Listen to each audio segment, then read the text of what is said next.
जीवन भर मनुष्य को क्या करना चाहिए। मोबाइल की सिम खरीदने वाले में प्लानिंग होती है, पर जिंदगी जीने की कोई प्लानिंग नहीं। हमसे बड़ा मूर्ख कौन होगा। समाज का गिरता हुआ स्तर आने वाले खतरे की घंटी बता रहा है। जीवन कैसे जीना चाहिए, बचपन कैसे निकले, जवानी कैसे निकले, और जब जवानी के बाद बच्चे बड़े हो जाए, उनका विवाह हो जाए, तो मेरा बुढ़ापा कैसे निकले, ये प्लानिंग होनी चाहिए। हम ये आए किस लिए हैं? हम इसलिए आए हैं कि इस बार के बाद दोबारा आना न पड़े। आप रोते हुए पूरी दुनिया को अच्छे लगते हो और हंसते हुए आपके माँ बाप को अच्छे लगते हो, इसके अलावा किसी को तुम अच्छे नहीं लगते। म्रियमाणस्य किम कर्तव्यम, दो बातें पूछी राजा परीक्षित ने। आप लोग भी, मुझे पता है काफी 60+ काफी लोग बैठे हैं, और जो 60+ बैठे हैं उन्हें ईमानदारी से अपने कल्याण के बारे में समझना चाहिए, सोचना चाहिए। इस बात को आप टाइम पास के लिए भी सुन सकते हैं या फिर अपने कल्याण के लिए भी सुन सकते हैं। दो बातें राजा परीक्षित ने बहुत महत्वपूर्ण, ये दो प्रश्न हैं। पहला, जीवन भर मनुष्य को क्या करना चाहिए। ये प्रश्न सभी के लिए है, बच्चे भी हैं तो वो सुन लें। तुम्हारा सौभाग्य है कि तुम्हें बचपन में ये बात सुनने को मिल रही है। पहला प्रश्न है, जीवन भर मनुष्य को क्या करना चाहिए, और दूसरा प्रश्न है, जो मरेगा ही, निश्चित हो चुका है कि वो मरेगा ही, उस मनुष्य को क्या करना चाहिए। प्रश्न समझ में आ गए? समझ में आए कि नहीं? पहला, जब मानव जीवन मिल जाए तो पूरे जीवन भर क्या करें। भाई आप मोबाइल खरीदते हो तो प्लान करते हो कौन सी कंपनी का, सिम भी खरीदते हो तो प्लान करते हो कौन सी कंपनी का सिम खरीदे, जॉब करते हो तो कौन सी कंपनी में, उसकी भी प्लानिंग करते हो, मकान बनवाना हो तो कौन सी कॉलोनी में बनवाएं, कैसा मकान बनवाएं, उसकी प्लानिंग करते हो, शादी कैसी लड़की कैसे लड़के से करे, उसकी प्लानिंग करते हो, शादी के बाद बच्चे कितने होने चाहिए, उसकी भी प्लानिंग करते हो, कितने साल बाद होने चाहिए, इसकी भी प्लानिंग करते हो, वो बच्चे हो गए कौन से स्कूल में पढ़े, चाहे वहाँ से गधाई बन के आए, लेकिन स्टेटस सिंबल बढ़िया होना चाहिए, पता चलना चाहिए कि मेरा बेटा। हमारे हिंदुओं में ये बहुत अच्छी बात है, जितने भी नामचीन बड़े बड़े चोर स्कूल हैं, उन स्कूलों में हम अपने बच्चों को लाखों रुपए देकर, लाखों रुपए की रिश्वत देकर एडमिशन करा रहे हैं। लाखों रुपए की रिश्वत, जो एजी केजी में पढ़ते हैं उन्हें भी 20-20, 25-25 लाख रुपए की कमी वो देते, क्या बोलते उसको, क्या बोलते, डोनेशन। तेरे भलो करे, तेरा कौन सा तुलसीदास की रामायण धरिए तेरे स्कूल में भाई, जो तू डोनेशन ले रहा हो, पापी कहूं को। और डोनेशन ओ तेरा, अच्छा बताओ, कभी किसी कथावाचक को दिए 25 लाख डोनेशन? किसी महात्मा जो भूखा बैठा हो, उसने कहा मुझे गाय पालनी है भैया 10-15, कभी दिए 2-4 लाख डोनेशन? लेकिन वहां क्योंकि नाम बड़ा होना चाहिए, मेरे बच्चा कहां पढ़ रहा है, तो डोनेशन। और कभी भी उन बड़े स्कूलों में पढ़ गए हुए बच्चे जो लौट के आए हैं, उनसे पूछो कि what is the profit after biggest donation. इतना बड़ा डोनेशन देने के बाद जो संतान लौटी है, बता तो दे बापू, तुलसीदास जी बने कि नहीं?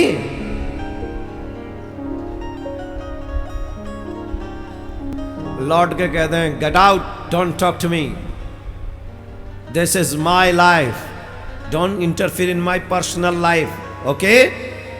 माई life, my choice, who are you? अरे मूर्ख, इसी ने दिए थे 25 lakh donation. I don't care. Now you say, how much do you want? I will return everything. अब ले लो पापा को 25 लाख को डोनेशन, मोड़ो देखो भैया को, पापा को 25 रुपया को ना रहो। ईमानदारी से बताओ, मैं सही कह रहा हूं गलत कह रहा हूं?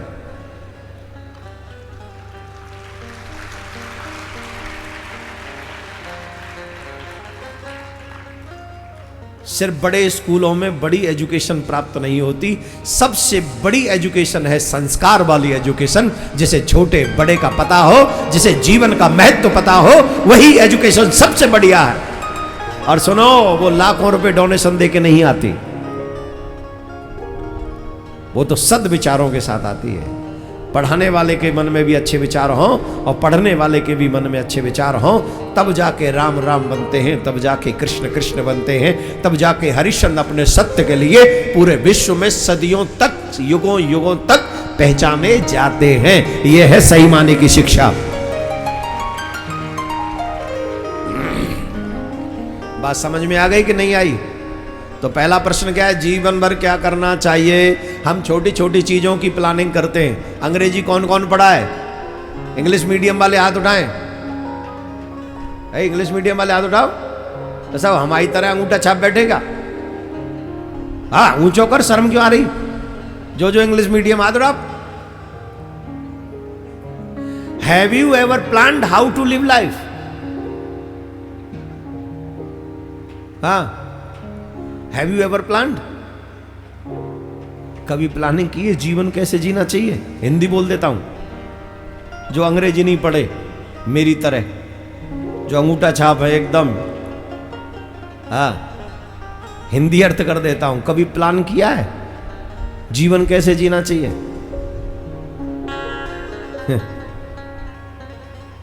मोबाइल की सिम खरीदने वाले में प्लानिंग होती है, पर जिंदगी जीने की कोई प्लानिंग नहीं। हमसे बड़ा मूर्ख कौन होगा? जैसे दुनिया जी रही है वैसे हम जी रहे हैं। जहां दुनिया भाग रही है वहीं हम भाग रहे हैं। दुनिया शराबी बन रही, हम शराबी बन गए। दुनिया मांस खा रही है, हम मांस खाने लग गए। दुनिया जुआ खेल रही है, हम भी खेल रहे हैं। दुनिया भाग रही है अपने मां बाप के आगे, सास भाग गई जमाई को लेकर।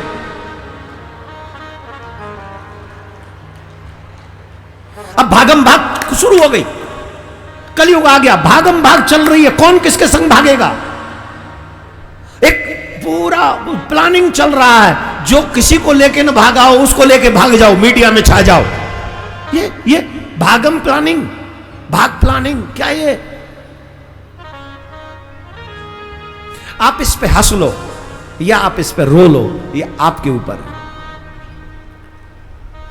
समाज का गिरता हुआ स्तर आने वाले खतरे की घंटी बता रहा है। यहां तो आपकी इज्जत, आपके बच्चों की इज्जत, आपके सब बुरे विचार की पूरी व्यवस्था प्लानिंग होती है, लेकिन अपने कल्याण की प्लानिंग नहीं होती। माय डियर, थोड़ा ध्यान से सुनिए। छोटी छोटी चीजों की प्लानिंग करने वाले लोगों को एक प्लानिंग और करनी चाहिए। जीवन कैसे जीना चाहिए, बचपन कैसे निकले, जवानी कैसे निकले, और जब जवानी के बाद बच्चे बड़े हो जाए, उनका विवाह हो जाए, तो मेरा बुढ़ापा कैसे निकले। ये प्लानिंग होनी चाहिए। प्लानिंग करो।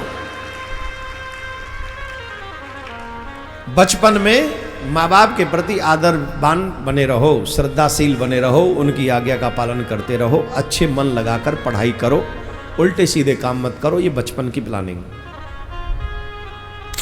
जवानी में कभी भी 2 नंबर की कमाई मत करो जिससे बुद्धि भ्रष्ट हो। एक पति एक पत्नी में ध्यान रखो। ज्यादा मोबाइल यूज मत करो। जितने मोबाइल यूज करोगे, जितने वीडियोस देखोगे, उतने ही दिमाग में खुरापात उत्पन्न होगी। खूब कमाई करो, कमाई का 10वां हिस्सा अच्छी जगह पे खर्च करो, प्रॉफिट का। ध्यान से सुनो, जितना आप कमाते हो उसका 10वां भाग अच्छी जगह पे, धर्म की जगह पे, समाज की जगह पे, जहां वो सही यूज हो सके, ऐसी जगह पे उसे खर्च करो। और नित्य भगवान का भजन करो। ये जवानी का प्लानिंग। बुढ़ापे का प्लानिंग, जब बेटा बेटी बड़े हो जाएं और उनका विवाह हो जाए, मतलब आफ्टर 55 या 50, बच्चों की जितनी जल्दी शादी हो जाए उसके बाद की ये प्लानिंग है। जब बच्चों का विवाह हो जाए तो उन घर की जिम्मेदारी उनके हाथों में सौंप देनी चाहिए। ज्यादातर बैठकर भगवान का भजन करें, अपने कल्याण का चिंतन करें। अगर इसके बावजूद भी मन करे कि काम पे जाना है तो सीमित दायरे में ही जाएं। 5-7 घंटे ही काम करेंगे हम, उसके अलावा क्या करेंगे? उसके अलावा सिर्फ अपने कल्याण की बात करेंगे, दान पुण्य करेंगे। एक बात और आज के युग के लिए कह देते हैं, गलती से भी सारी संपत्ति अपने बच्चों के नाम मत करना। कुछ धन अपने हाथ में रखना जिससे तुम्हारी बीमारी हारी के लिए तुम्हारे बच्चों के आगे हाथ न फैलाना पड़े। अब तुम तीर्थ जाओ और बच्चों से कहो बेटा गाड़ी करवा दे, वृंदावन जाना है, प्रिया कांजू के यहाँ जाना है, महाराज जी का उत्सव हो रहा है, गुरु पूर्णिमा आ रही है, शिव पुराण की कथा होगी, हमको जाना है। बच्चा कहेगा तेरे महाराज का तो शिव पुराण हर साल होता है, और तेरे शिव पुराण देखूं कि अपनी कमाई देखूं। पेट्रोल इतने रुपये महंगी हो गई, डीजल इतना महंगा हो गया, घर का खर्चा चल नहीं रहा, टमाटर महंगा, प्याज लेगा, ये महंगा वो महंगा, सब महंगा, आटा महंगा, और तुझे चल रही है शिव पुराण की। बेटा खुश होगा? बार बार मांगोगे तो जवाब दो। और बेटा खुश हो भी जाए, बहू से पूछो, बहू तो फिर मतलब एक अलग ही ड्राम में बैठी है। बहू को ड्राम तो अलग ही है, जो यहां बैठी है मैं उनसे नहीं कह रहा हूं। हाँ, अब तो ड्राम का नाम लेने से टेंशन हमारी बढ़ जाती, बीपी बढ़ जाता है, चेक करवाएंगे घर जाके वापस। हाँ ड्राम, वो भी नीला, अरे बापा रे बाबा, कसम से कोई भरोसा नहीं है। अभी आज ही खबर पड़ी हमने, काय में मिला के, किस में मिलाया, किसी खाने की चीज में दवाई मिला के, और पति को गोविंदाय नमो नमः। अब जितने पति बैठे हैं, बेटाओ मेरे बच्चे हो, हम आपसे एक निवेदन कर रहे हैं, भाई लालाओ, चाहे तुम्हारी पत्नी कितनों प्रेम करते हो तुमसे, फिर एक बेर कोई कुत्ता बिल्ली घर के बाहर रखा करो, और जो भी खाया करो पहले उसको खिलाया करो। और उसके ये आधुनिक युग में जीवित रहने का उपाय बता रहा हूं। फिर 2-4 मिनट बाद जब वो यूं आऊं न करे, वो लुढ़के ना, उसके बाद थोड़ा सा स्टार्ट करो, जाने तो जहाने। और भैया कहूँ ऐसा न हो का उतना दूध में मिला के कछु दे दिया जाए, और फिर पता चले कि मतलब मिल ही गए। इतना अविश्वास कैसे आ गया समाज में? सुरक्षित तो देवियां भी नहीं है। कितने जल्लाद पतियों की कहानियां हमने सुन रखी हैं, अपनी पत्नी को बेच आते हैं, ट्रेन में फेंक आते हैं, और न जाने क्या क्या। ये समाज का ये ठीक नहीं है। और ये सिर्फ और सिर्फ इसलिए हो रहा है क्योंकि उनको रामायण का ज्ञान नहीं है, गीता का ज्ञान नहीं है, भागवत का ज्ञान नहीं है। इसलिए बार बार कह रहा हूं, अपने बच्चों को लाया करो। अगर उन्हें रामायण गीता का ज्ञान होगा तो तुम्हारे घर में बहू भी सुरक्षित होगी, तुम्हारा बेटा भी सुरक्षित होगा। सत्संग में जाने वालों की मैं गारंटी लेता हूं, वो कम से कम मर्डर जैसा जघन्य अपराध नहीं करेंगे। ये फुल गारंटी है मेरी। एक हीरो की फिल्म आ जाती है, सर सब चल देते हैं, हम देखने जा रहे हैं। देखा, बनियाबा में थे तुलसीदास, बनियाबा में थे वाल्मीकि, बनियाबा में थे हनुमान दास, ते चरित्र में थे बास मार भी लग जाएगी।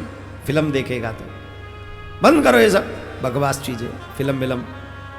अभी एक और है, कोई वो बुरो सो ऐसा लग रहा हो जैसे दैत्यन की संतान है, वो ब्राह्मणों को गाली दे रहा है, और फिल्म बना दी ब्राह्मणों को गाली देने की। कोई राजपूतों को गाली दे रहा है, राजपूत कोई किसी को गाली दे रहा है, कोई वो इनको गाली दे रहा है। नहीं, इससे ऊपर उठो, जाति से ऊपर उठ के थोड़ा धर्म का काम करो ना, देश को बचाने का काम करो ना। और अगर तुम्हें गाली दे के खुश हो तो मेरे सामने आ जाओ, 1 लाख गाली दे लो मुझे। अगर इसे तुम महान बनते हो तो 1 लाख गाली दे लो सभी जाति के लोग आके मेरे पास, और मैं पूरा 1 दिन दे देता हूं तुम्हें। 2 गाली जितनी देनी है मुझे, हर प्रकार की गाली आप मुझे दे लो, लेकिन उसके बाद तो हिंदू बन जाओ, उसके बाद तो सनातनी बन जाओ, उसके बाद तो देश की चिंता करो, उसके बाद तो अपने समाज की चिंता करो। मैं फिर कह रहा हूं, कश्मीर में मारे गए उन 28 लोगों में से किसी से जाति नहीं पूछी थी, सिर्फ धर्म पूछा था, तुम्हारा धर्म क्या है। पहले ये जाति जाति करके हमको अलग कर देंगे, अलग अलग करके जब एक एक करके मारेंगे, जब ब्राह्मण मर रहा होगा तो क्षत्रिय नहीं जाएगा, क्षत्रिय मर रहा होगा तो बनिया नहीं जाएगा, बनिया मर रहा होगा तो अहिर नहीं जाएगा, अहिर मर रहा होगा तो वो फलाना नहीं जाएगा, फलाना मर रहा होगा तो ढिमका नहीं, और एक एक करके सबको मार देंगे। और जब सब मर जाएंगे तो उनका रूल रेगुलेशन वही है, डिवाइड एंड रूल। अब तुम मरना है तो मरो, और अगर बचना है तो एक साथ एक स्वर में आवाज उठाओ और ठाकुर जी के सनातनी बन जाओ, और सनातनी बनकर अपने आप को भी बचाओ और अपने आने वाली पीढ़ी को भी बचाओ। ये हम सबकी ड्यूटी होनी चाहिए। राधे राधे बोलना पड़ेगा। प्रश्न कितने अच्छे समझ में आए? कौन से दो प्रश्न? जीवन भर क्या करें, जब मानव जीवन मिल जाए तो क्या करें, और जिसकी मृत्यु निश्चित है वो मनुष्य क्या करे। म्रियमाणस्य से किम कर्तव्य। एक प्रश्न का उत्तर हम अभी दे देते हैं।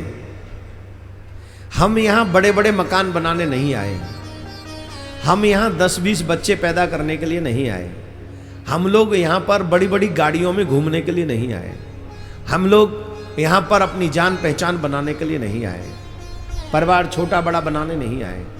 तो हम किस लिए आए हैं? हम यहां आए हैं कि इस बार आने के बाद कभी भी इस धराधाम पर ना आना पड़े, इसके लिए आए। भगवान ने इसलिए हमको मानव बनाया है कि दोबारा नहीं आना। पॉइंट को नोट कर लीजिए, जीवन भर काम में ला सको तो ले आओगे, नहीं लाओगे तो भूल जाओ। हम ये आए किस लिए हैं? हम इसलिए आए हैं कि इस बार के बाद दोबारा आना न पड़े।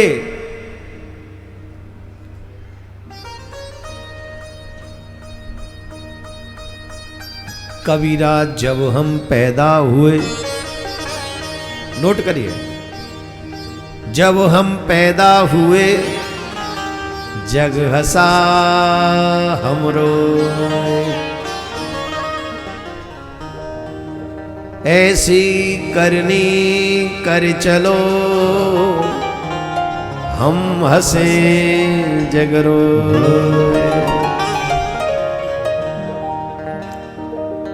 ऐसी करनी कर चलो हम हंसे जगरो। हर व्यक्ति का जब जन्म हुआ तब तो रोया, और रोया तो पब्लिक ने क्या कहा, डॉक्टरों ने क्या कहा, नॉर्मल है। और न रोए तो क्या कह देते हैं, ये नॉर्मल नहीं है, रो नहीं रहा। फिर नर्स पीट पीट कर रुलाती, रो रो ले। अर्थात जमाना तभी प्रसन्न होता है जब आप रो रहे होते हो। आप हंसते हुए किसी को अच्छे नहीं लगते सिवाय अपने मां बाप के। नोट कर लीजिए इस बात को। आप रोते हुए पूरी दुनिया को अच्छे लगते हो, और हंसते हुए आपके मां बाप को अच्छे लगते हो। इसके अलावा किसी को तुम अच्छे नहीं लगते।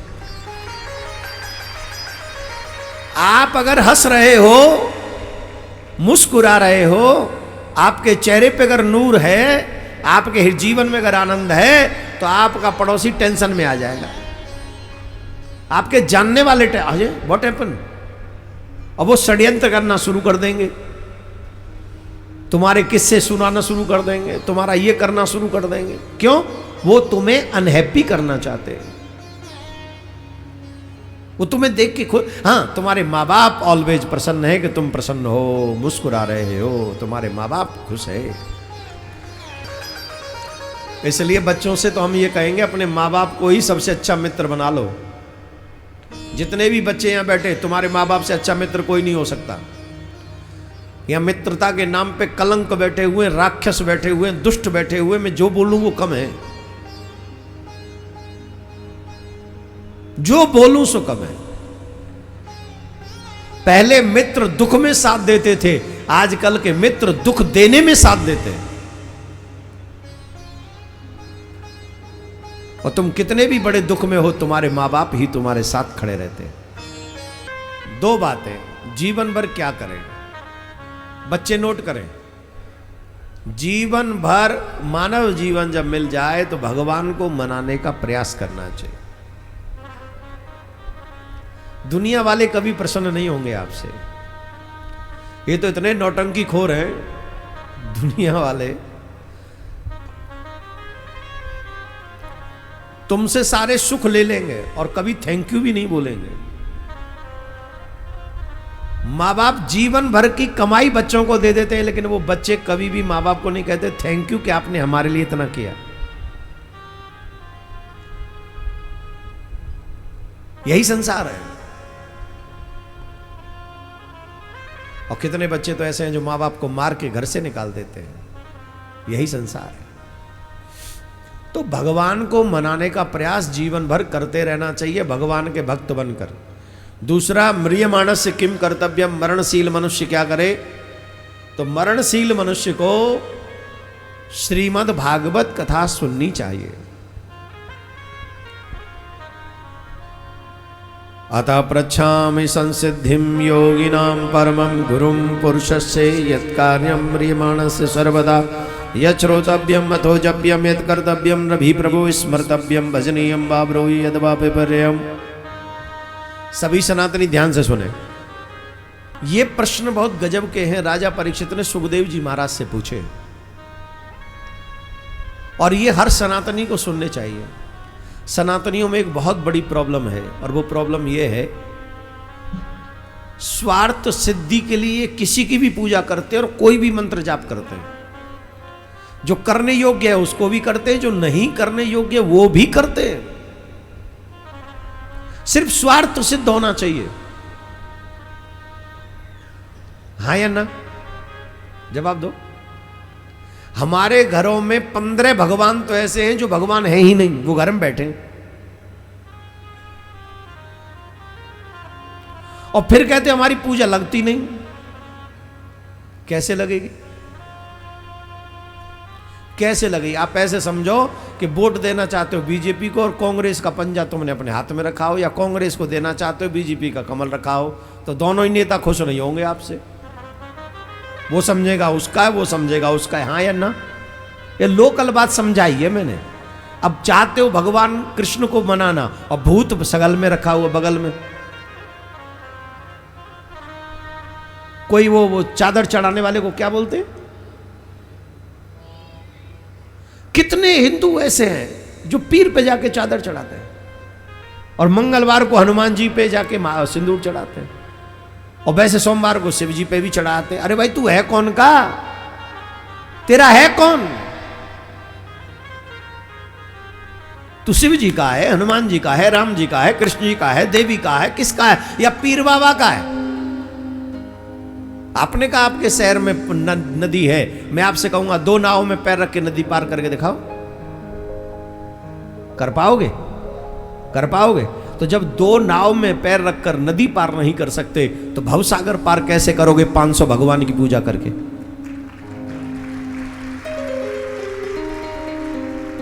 हमारे शास्त्रों में लिखा है एक सादे सब सदे, सब सादे सब जाए।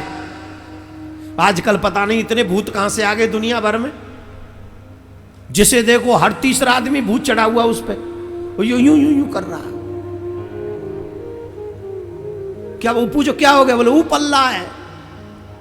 अरे ऊपल्ले इतने फ्री है कि नीचिल्ले ने परेशान कर रहे हैं। हम मान भी ले भूत प्रेत होते हैं और होते भी हैं, लेकिन वो भूत प्रेत आते हमारी ही गलती से है। जब हमारे घर में अशुद्धता रहेगी, हमारे जीवन में अशुद्धता रहेगी, हमारे जीवन में भूत प्रेत आते रहेंगे। लेकिन जब हमारे जीवन में भजन रहेगा, भगवान की भक्ति रहेगी, जीवन में शुद्धता रहेगी, भूत छोड़ो उसके बाप की औकात नहीं कि तुम्हारे घर की तरफ मुंह भी कर ले। अच्छा ईमानदारी से बताओ, भगवान ज्यादा पावरफुल है, कृष्ण जी ज्यादा पावरफुल है कि भूत? जोर से बोलो, जोर से बोलो।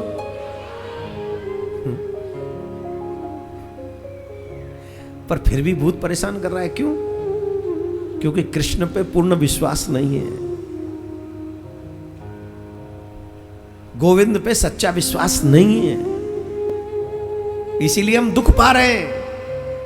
आप इसको ऐसे समझो, एक स्त्री अपने पति में ही पूरा जीवन निकाल दे, उसी में श्रद्धा रखे, उसी में विश्वास रखे, तो समाज में उसका सम्मान होता है, उसे आदर देते हैं। अरे बड़ी पतिव्रता स्त्री है।